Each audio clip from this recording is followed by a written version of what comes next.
É isso. Graças a Deus, então, que Deus continue nos abençoando, nos dirigindo naquilo que Ele quer fazer no meio da igreja, na vida da igreja. A proposta era bem essa: pessoas que não tiveram a oportunidade de partilhar ainda, de sentar junto, de comer junto, de orar junto, estar junto um pouco, né? E alguns fugiram, alguns irmãos saíram e sentaram perto de pessoas conhecidas. A proposta era exatamente isso que você não fez, né? Ficando perto do Genda e da Karina. Deuteronômio capítulo 6. Por favor, abra sua Bíblia comigo. Eu quero de novo dizer que é bem-vindo aqui cada visitante, cada pessoa que veio hoje pela primeira vez, pela segunda vez. Deus possa continuar aí abençoando o seu coração e o rio de Deus possa fluir de dentro de você, passar por você e fluir de dentro de você. Deuteronômio capítulo 6 é um dos textos que vamos ler nesse momento para compartilhar a palavra do Senhor. E depois um texto de 3 versículos de 1 Coríntios 12. Deuteronômio capítulo 6, 1 Coríntios 12. O texto fala sobre o grande mandamento que é amar a Deus. E amar a Deus é alguma coisa que se faz primeiramente em família. Pensando em unidade, né, que é o nosso tema nesse mês de fevereiro, nós vamos encontrando nesse texto, subsídio para a nossa conversa. Deuteronômio capítulo 6, de 1 a 7. Leia comigo. Esta é a lei, isto é, os decretos e as ordenanças que o Senhor, o seu Deus, ordenou que eu lhes ensinasse para que vocês os cumpram na terra, para a qual estão indo para tomar posse dela. Desse modo vocês, seus filhos, seus netos, temerão o Senhor, seu Deus, e obedecerão a todos os seus decretos e mandamentos que eu lhes ordeno todos os dias da sua vida, para que tenham vida longa. Ouça e obedeça, ó Israel. Assim tudo lhe irá bem, e você será muito numeroso numa terra onde manam leite e mel, como lhe prometeu o Senhor, Deus dos seus antepassados. Ouça, ó Israel, o Senhor nosso Deus é o único Senhor. Ame o Senhor, seu Deus, de todo o seu coração, de toda a sua alma, de todas as suas forças. Que todas essas palavras que hoje te ordeno estejam em seu coração. Ensine-as com persistência a seus filhos. Converse sobre elas quando estiver sentado em casa, quando estiver andando pelo caminho, e quando se deitar e quando se levantar. 1 Coríntios capítulo 12, de 1 a 3. Ou capítulo 12, versículo 12. 12, 13 e 14. 1 Coríntios 12, 12, 13 e 14. O texto diz assim: Ora, assim como o corpo é uma unidade, embora tenha muitos membros, e todos os membros, mesmo sendo muitos, formam um só corpo, assim também com respeito a Cristo. Pois em um só corpo todos nós fomos batizados, e em um único Espírito, quer judeus, quer gregos, quer escravos, quer livres. E a todos nós foi dado beber de um único Espírito. O corpo não é feito de um só membro, mas de muitos. Se o pé disser, porque eu não sou do corpo, não sou mão, não pertence ao corpo, nem por isso deixa de fazer parte do corpo. E se o ouvido disser, porque não sou olho e não pertence ao corpo, nem por isso deixa de fazer parte do corpo. Vamos orar? Feche seus olhos aí onde você está. Peça ao Espírito Santo, o Rio de Deus, que passe no seu coração, na sua vida, de uma maneira especial nessa noite, com a palavra do Senhor. Papai, apesar de mim, Cleidemir, apesar de cada um de nós, ó Deus querido, não há mérito em nós para sermos alcançados, abençoados, transformados, para sermos o rio do Senhor, mas o seu amor já nos alcançou. Portanto, papai, abençoa-nos nessa noite, pouco mais, ainda mais, como até aqui o Senhor tem feito conosco. Muito obrigado, papai, pelos testemunhos, pelo louvor, pela presença gostosa do teu Espírito Santo em nós, através de nós, em nome de Jesus. Diga amém? Amém. Deus fala o seu coração, querido. Nossa leitura bíblica tem um mapa de maturidade. Nosso tema anual é isso, rumo à maturidade. E o êxodo de Israel até a terra prometida, se você olhar no mapa ali, o Egito, onde eles estavam escravizados por 430 anos, até Canaã, se fosse pelo caminho do mar, na beira do azulzinho ali, era a historinha de 15 dias sem muita pressa. E eles gastaram naquele lugar os 40 anos da vida deles. Bom, esse caminho de maturidade foi desenvolvido ali. O Deuteronômio foi desenvolvido ali, no finalzinho, na chegadinha ali, no números, quem está de longe aí, 15, 16, 17, ali no finalzinho. E possivelmente Josué completa esse livro, porque Moisés morre no meio da narrativa, né? E os livros atribuídos a Moisés. Depois que ele morre, o livro continua sendo narrado.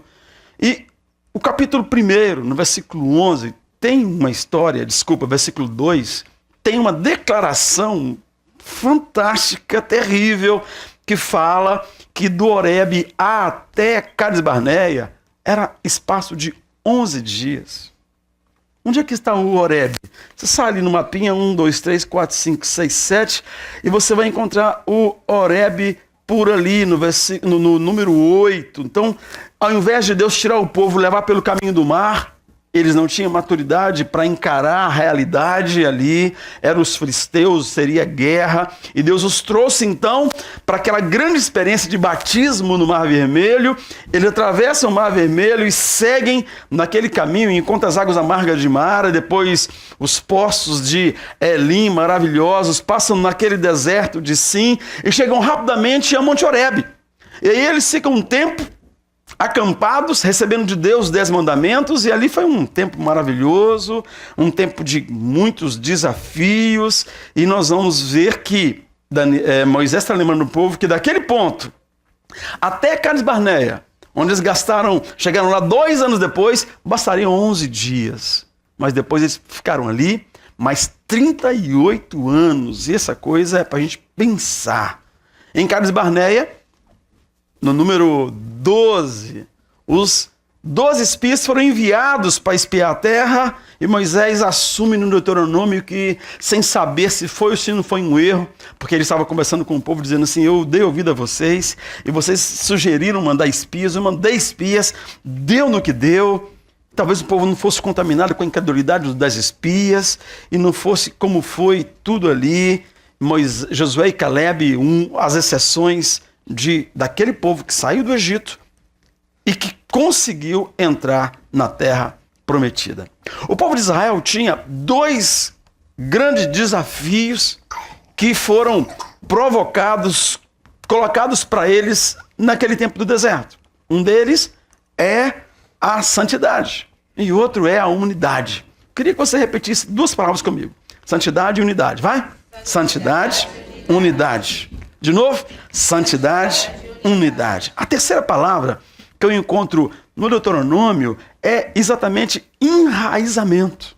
Aquele povo no Deuteronômio, depois de tudo isso, depois de 40 anos para lá e para cá, para lá e para cá, rodando no mesmo lugar, o povo para ser agora fortalecido, fundamentado, enraizado naquilo que Deus colocou para eles, naquele deserto interno que eles caminharam, porque o deserto, como Moisés mesmo fala, era fácil de atravessar, 11 dias, do Horebe até Cades Barneia, na fronteira da terra prometida. Mas por que demorou-se mais 38 anos?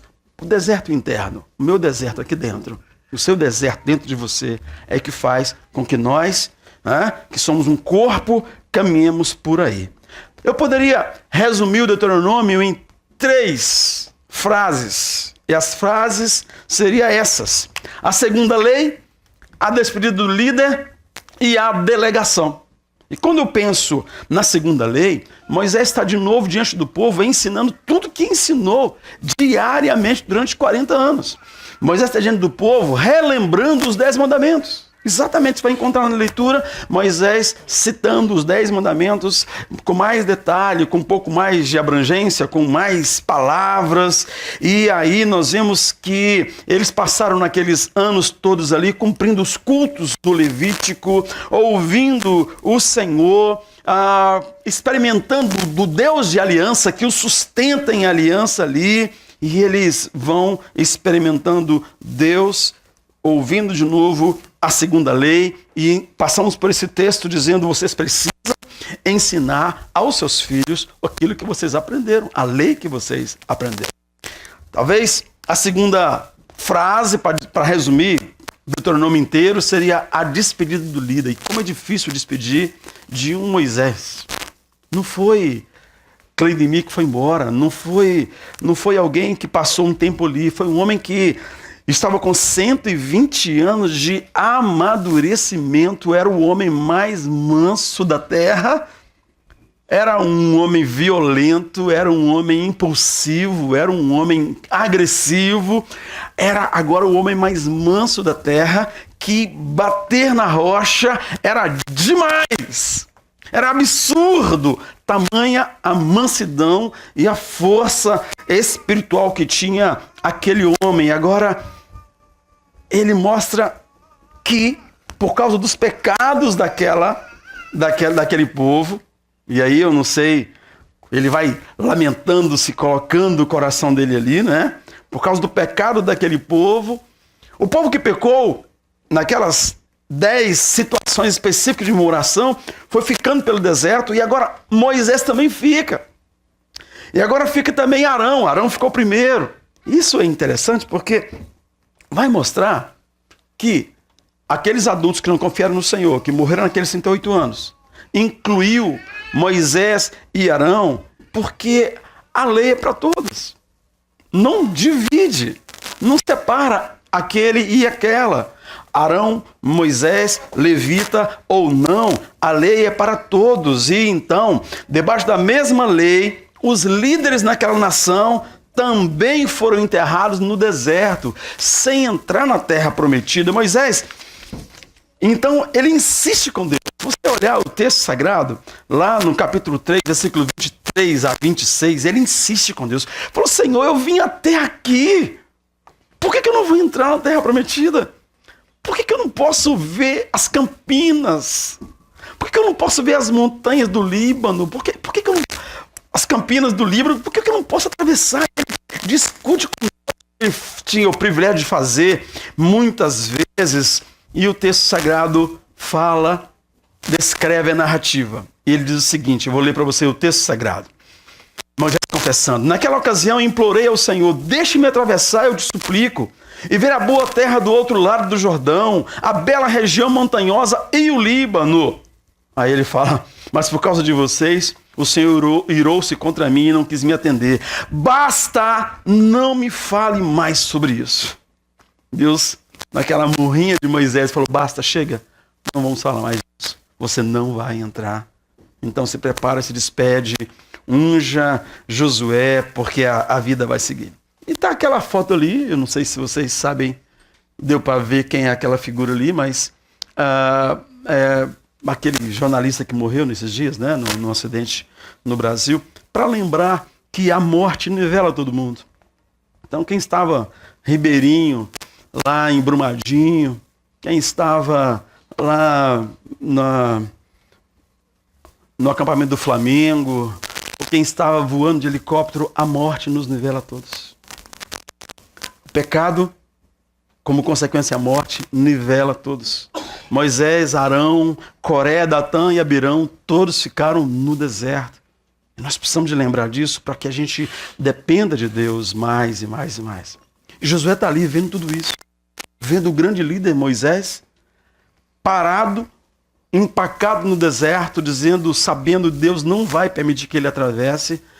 E agora tem ele a responsabilidade. A última frase para resumir vai ser exatamente a delegação. No capítulo 31, Deus mostra que não depende de um ou de outro, de grande líder. Ele vai cumprir a vontade dele no corpo, na igreja que é dele. Ele vai levar essa igreja, levar esse povo que é dele para o propósito que ele tem. E Deus continuaria a agir através de Josué e apesar da ausência de Moisés. Então, se você vai ler o texto sagrado, você vai ver 1000 detalhes, mas você talvez consiga ver essas 3 coisas aí no Deuteronômio. Aplicando essa palavra para nós, queridos, ampliando o olhar para o texto sagrado, todo o texto bíblico, fica claro a questão da unidade que para eles e para nós começa com uma ruptura. Fala essa palavra, ruptura. Vou trocar esse microfone aqui.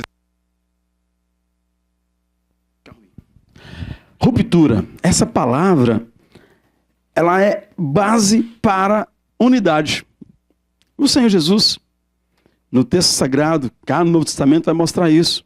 Mas quando você olha lá para o Éden, a primeira ordem para o casal, a primeira ordem para a humanidade presente no Éden, era, portanto, deixará o homem, seu pai e sua mãe, se unirá à sua mulher, para ser uma só carne. Então, antes de unir, a ruptura. Você vai deixar pai e mãe para unir a uma mulher, para unir as mulheres, para unir a um homem, e ser com ele a sua carne. Significa isso que não existe uma aliança forte aqui, se eu ainda tenho aliança ali. Né? Os meninos que vieram aqui para testemunhar, se Kelly ainda tem o coração agarradinho no coração da mãe dela, ela vai ter dificuldade de ter o coração agarradinho com o Marcelo. E a recíproca é verdade. Se o Marcelo precisa todo dia de ligar para a mãe insistentemente, se a aliança com a família dele ainda é tão forte, ele vai ter dificuldade de orar pela esposa dele. E isso é óbvio. Nossas alianças dependem de rupturas. E o texto sagrado vai nos mostrar, inclusive, que nós precisamos entender que isso é um princípio espiritual. Nós não seremos amigos de Deus se formos amigos do mundo. Aquele que é amigo do mundo constitui-se inimigo de Deus. Tiago 4:4. A amizade com o mundo é inimizade contra Deus. Agora presta atenção, meu irmão. Você que vive aqui no mundo, nós que vivemos num mundo tão misto, né?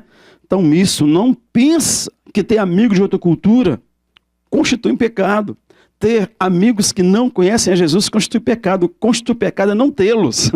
Porque se você só tem amigo crente, você vai testemunhar para quem? Me diga, por favor.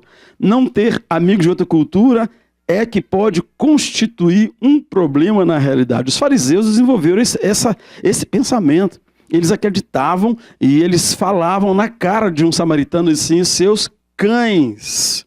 Eles falavam exatamente assim. As pessoas não são o mundo, querido. A questão não é inimizade com as pessoas, é a amizade com o mundo.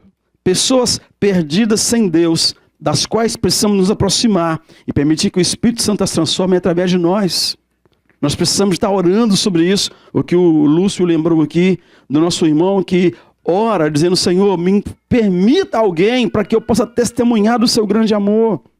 Então o Senhor disse no Deuteronômio, em toda a lei, não absorva os costumes da terra. O Senhor diz lá na frente, não vos conformeis com esse século, mas transformai-vos pela renovação da vossa mente, para que experimenteis a boa, agradável e perfeita vontade de Deus. E quando a maneira como você lê o texto parece que é muito dura, a ruptura é muito enfática. Por que tanta dureza? Por que essa ênfase toda? É simples, irmãos. Porque eles não têm santidade e unidade como trilhos para a vida. A santidade e a unidade não são trilhos do mundo, do presente século. E quando fala o presente século, quando fala o mundo, olhando no todo o texto sagrado, não olhando especificamente para aquele povo, uma nação que estava conquistando território, olhando para o texto sagrado como povo de Deus, o mundo é uma maneira de pensar. O mundo é uma filosofia de vida. O mundo é uma ação espiritual na mente, na história, na família. Por isso que ontem nós oramos e eu disse, ou esse casal falou muita bobagem aqui, ou o presente século ensina e fala muita bobagem. Você tem que decidir o que é verdade para você. O que a Bíblia coloca. Ou é muita bobagem, pensando em casamento, em família, pensando em salvação, pensando em estar salvo, perdido. Ou a Bíblia coloca muita bobagem, é muita viagem, ou o presente século viaja muito, porque é muito diferente. E o texto sagrado fala que nós temos que fazer uma ruptura para que a unidade aconteça de verdade. Deixar pai e mãe, A amizade com o mundo é inimizade com Deus. Os costumes da terra, no Deuteronômio, e no Novo Testamento, a insistência para a gente entender no nosso coração uma linha que divide tudo isso, porque eles não andam no trilho da santidade e da verdade. Querido, o presente século é o século da solidão. O presente século nos descaracteriza enquanto família. Ele desmonta a família, ele esgota, ele esvazia o papel do marido, o papel do pai, o papel da mãe. O filho não tem que estar na relação com o pai. Quando o texto sagrado nos manda deixar pai e mãe, e eu citei os meninos aqui, não manda abandoná-los. Quem fez isso foram os religiosos da época de Jesus, e Jesus os acusou de irresponsáveis. Vocês abandonaram seus pais e suas mães, dizendo que o que vocês têm era sacrificado ao Senhor, era consagrado ao Senhor, e vocês estão deixando seus pais passar necessidade. Vocês são hipócritas. Jesus coloca isso para eles duramente. A questão não é abandoná-los, a questão é ter maturidade para fazer a aliança que está fazendo, para fortalecer a aliança que você faz enquanto homem casado, mulher casada. E essa é a questão que o texto sagrado nos mostra. Mas o presente século, então, é esse século da solidão. Deixa eu dar um exemplo. Essa semana eu fui levar 2 meninos da igreja no médico. 2 meninos, é um casal, tá? Um casal jovem. E eu fui com eles porque, por causa do tipo de tratamento que ia ter, não ia poder dirigir, e eu fui com eles. E nós escandalizamos aquele lugar. Por quê? Porque eram 2 meninos. Imagina, eu lá, levando os 2 meninos, e era uma clínica de olhos, e tinha muitos adultos, muitos idosos lá, sozinhos. E aí põe aquele colíriozinho maravilhoso nos olhos, e quem é meio cego fica totalmente cego, né? E depois pega a estrada para dirigir. E eles ficaram perguntando, mas o que ele é seu? Por que ela é sua? Eu no fim virou piada, que eu falei, são meus filhos comprados no mercado negro. Aí o moço, vietnamita, falou assim, você é que foi comprado no mercado negro. Foi isso, você entendeu tudo. E o menino falou assim, eu comprei barato ainda. Maria é que fortaleceu e eu tive que pagar um pouco mais, mas comprei barato. Mas, queridos, nós vimos depois aquelas pessoas ali terminar o tratamento, ficar horas ali guardando os olhos, tentando melhorar, porque eles iriam dirigir. Eram idosos de 70, 80 e por aí vai. Isso é natural. Isso é natural realmente. E eu queria que a gente entendesse que não tem nenhum problema nisso. Eles se viram, se dão bem com isso tudo. Mas o presente século é o século da solidão, literalmente. E aí eu lembro da pergunta de Caim. Acaso eu sou o cuidador do meu irmão? Que resposta que Deus deu para essa pergunta? Deus não deu resposta nenhuma porque era óbvio demais. Você é cuidador do seu irmão. Eu sou o cuidador do meu irmão. Eu tinha a obrigação de estar ali com os meninos, mesmo que pudesse pagar Uber, mesmo que pudessem dar outro jeito. É obrigação nossa cuidar uns dos outros. E é mais do que isso. Sem o meu irmão eu não existo.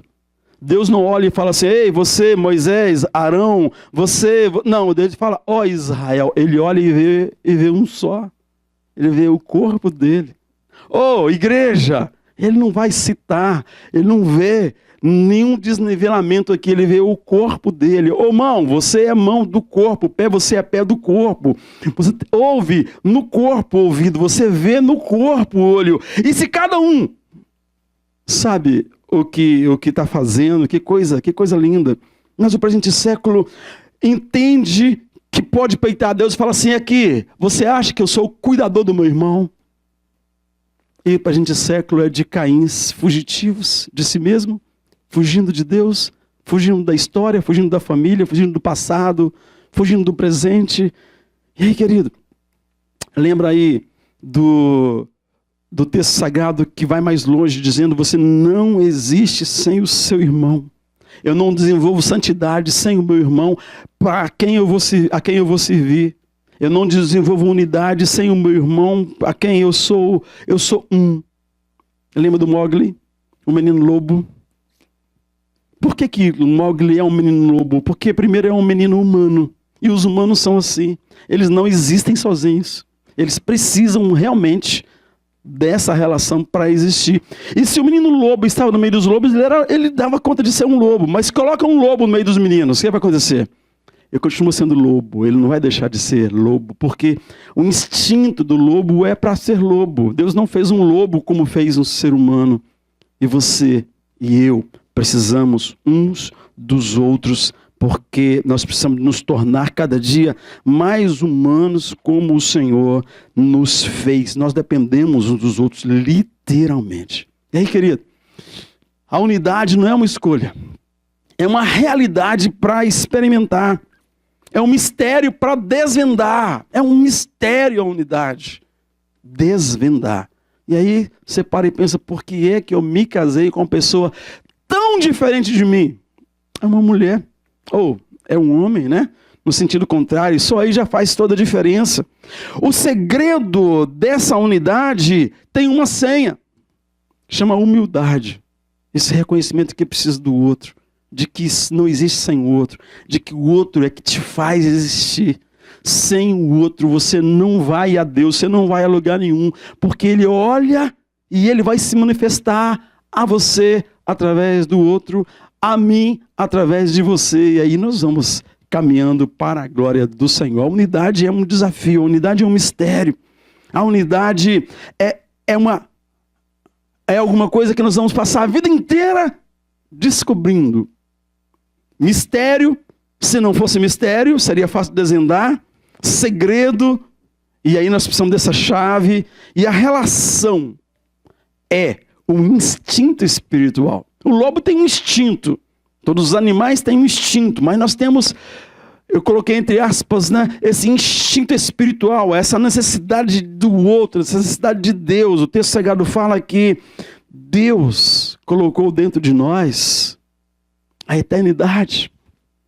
Deus colocou dentro de nós esse instinto, essa necessidade da relação, essa necessidade de amadurecer na relação, desse menino que foi formado nessa relação, desse menino que agora se casou, que agora tem filho, dessa pessoa que vai amadurecendo, que vai caminhando, amadurecendo todo o tempo, e a unidade vai sempre ser um desafio. Nós somos um corpo. É isso que o texto sagrado fala lá em 1 Coríntios 12. É um exemplo, não é uma metáfora, ele está dizendo quem nós somos corpo. Tem muitas metáforas na Bíblia Sagrada, mas 1 Coríntios 12 não é uma metáfora, é uma declaração. E cada a mão desse corpo não pode dizer, eu não sou olho, logo eu não tenho importância, eu não sou do corpo. E o olho não pode dizer, eu não sou ouvido, eu não ouço nada, logo eu não tenho importância, logo eu não sou do corpo. Não existe isso. Nós somos corpo e devemos nos ajustar. E não é simples, não é fácil. Ao custo de ser um corpo deformado, ao custo de ser um corpo todo aleijado, porque nós somos corpo. E precisamos, então, como família, como casal, como igreja, como nação, né, estar desenvolvendo isso, porque é uma teia que se entrelaça. E se uma fruta decide que não suporta estar no cacho, porque não suporta o outro, lembra do porco-espinho da semana passada? É a mesma história. Se uma fruta foge do cacho, ela vai secar. Ela não vai produzir aquilo para qual ela foi chamada para produzir. Ela não vai amadurecer e cumprir o seu papel no mundo. Então, querido, eu queria que a gente pensasse, para orarmos, no enraizamento que o livro de Deuteronômio nos propõe. Santidade, unidade, e Deuteronômio nos leva para um enraizamento. O Deuteronômio nos desafia a ensinar aos nossos filhos aquilo que nos aprendemos. Aí fica a pergunta, né, usando aqui o que o Lúcio colocou, o que nós estamos aprendendo, estamos desenvolvendo o que aprendemos. A oração é uma realidade, esse crescimento é uma realidade, porque nós temos que ensinar um instinto espiritual. o desenvolvimento desse instinto espiritual, que é a semelhança de Deus. A santidade e a unidade são a semelhança de Deus em nós. E tem que ser desenvolvido, tem que ser amadurecido a cada dia. Nossos filhos precisam de aprender isso, de desenvolver isso. O Deuteronômio sabe que esse instinto espiritual, essa necessidade de pertencimento, caracteriza você e eu. Essa busca da essência, esse rio que corre, esse rio que cura, que limpa, esse rio que onde passa tem que fazer diferença, não pode ser uma água suja. Essa necessidade, esse instinto espiritual vai levar nossos filhos aos céus ou ao inferno. Vai levar as pessoas em volta da gente aos céus ou ao inferno. Porque vamos fazer aliança com a carne e com o pecado que traz a morte, ou vamos fazer aliança com o Deus da vida que traz a vida. Esse enraizamento lá do Deuteronômio é o mesmo que precisamos hoje, porque é a mesma coisa que o Novo Testamento vai propor a você e a mim. Desenvolver a sua salvação. Desenvolver a salvação. Raiz, consistência, maturidade pode salvar a vida da família, do filho, da pessoa perto de você. Ou se esse instinto espiritual não for ensinado, o instinto vai levá-lo a fazer alianças e a pegar-se de tal maneira que ele vai ter problemas para a eternidade. Era isso que Deus insistia com o povo de Israel. Vocês não podem deixar os seus filhos fazerem aliança com os filhos da terra onde vocês vão habitar.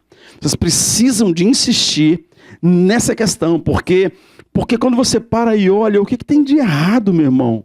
O que tem de errado na cultura do Quebec? A coisa funciona, a coisa está dando certo. Está na nossa frente anos-luz, pensando em cultura, pensando em algumas coisas que você olha. Então você para e fala, Deus estava de brincadeira. É disso que ele estava reclamando? É a mesma coisa que o povo de Israel sentiu, percebeu e teve que escolher quando chegou na terra prometida. A cultura daquele povo, o povo estava funcionando, estavam ali. Só enquanto Deus esperava que o tempo do pecado, o tempo da ira dele se consumasse, já tinha 430 anos que ele dera a promessa a Abraão.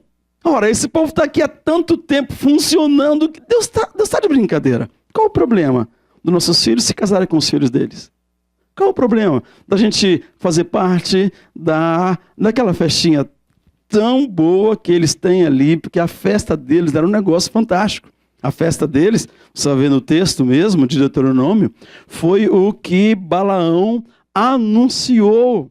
Balaão, em Números, Balaão fala, você precisa fazer festinha e convidá-los. Eles ficam doidos com uma festinha. A festinha que vocês têm aqui, a maneira como vocês cultuam seus deuses, a maneira como vocês se relacionam aqui, vocês vão desmontar o exército de Israel. E assim aconteceu. Não é diferente. Nós temos que, então, estar atentos. Nós temos que estar tão envolvidos com as pessoas, e nossos filhos também, mas internamente, dentro de cada um de nós, esse instinto espiritual, esse instinto relacional, tem que estar linkado ao eterno, ao Espírito de Deus. Então, nós podemos nos aliançar espiritualmente ao pecado e à morte, ou a Deus e à vida eterna. É isso que temos que ensinar nossos filhos. É isso que Deuteronômio 6 está falando. E isso, querido, Deuteronômio 6 agora, o contrário do início do texto sagrado que nós lemos, né? O Êxodo, aquela crise terrível de identidade, de unidade. Em Deuteronômio não tem crise de unidade, não tem crise de identidade. Ele sabe que é o povo de Deus, não tem mais as competições que tinham lá atrás, acotovelamento do espaço e Coré, Datã e Abirão discutindo, brigando por... Não tinha nada disso. O povo agora sabia, a identidade estava clara, estava ali debaixo de liderança, sem problema. A liderança passada por Josué foi natural, foi tranquila, sem problema nenhum, sem neuro naquela conversa. Moisés estava relembrando que o povo já havia vivido, experimentado, e agora, queridos, aquela conversa tão tranquila, tão sem problemas, depois que o deserto minou as dificuldades, as existências, Moisés deixa claro para os novos guerreiros, novos desbravadores, novos luzeiros para o mundo, dizendo para eles, olha, santidade e unidade são exemplos a seguir, mas que palavras a escutar. Nossos filhos precisam disso, nossos filhos não têm maturidade para ouvir muitas coisas que nós temos que falar, mas eles vão ver aquilo que estamos vivendo. Santidade e unidade são exemplos a seguir, mais do que palavras a escutar. Poucos de nós têm argumento para discutir a fé com muita gente fora do contexto de igreja. Nós não temos que discutir, nós temos que vivê-la. Nós temos que amar o Senhor de tal maneira, ter consciência de corpo que somos de Cristo de tal maneira, que as pessoas leiam em nós. Você é carta aberta, você é carta de Deus, você é o que Deus escreveu para o mundo. E tudo que Deus quer falar, Ele falará através de você. Deus não mudou, Deus não muda. Deus falou em Deuteronômio, através de Moisés, através dos levitas, né, de Arão, através depois de Josué, para o mundo inteiro. O Egito ouviu, os midianitas ouviram, os filisteus ouviram, todo mundo ouviu de Deus na leitura que fez daquele povo. O mundo ouviu de Deus na leitura que fez dos discípulos. E o mundo ouvirá de Deus na leitura que faz de você e de mim. Deus podia fazer diferente, Ele podia fazer como se revelou aos israelitas ali no monte, né? Com fogo, com tantas maravilhas, com tantos sinais, mas Ele fez aquilo para atrair o povo para cima, dizendo, agora eu vou me revelar através de vocês. É a mesma coisa hoje. Eu queria que você ficasse de pé comigo e que orássemos.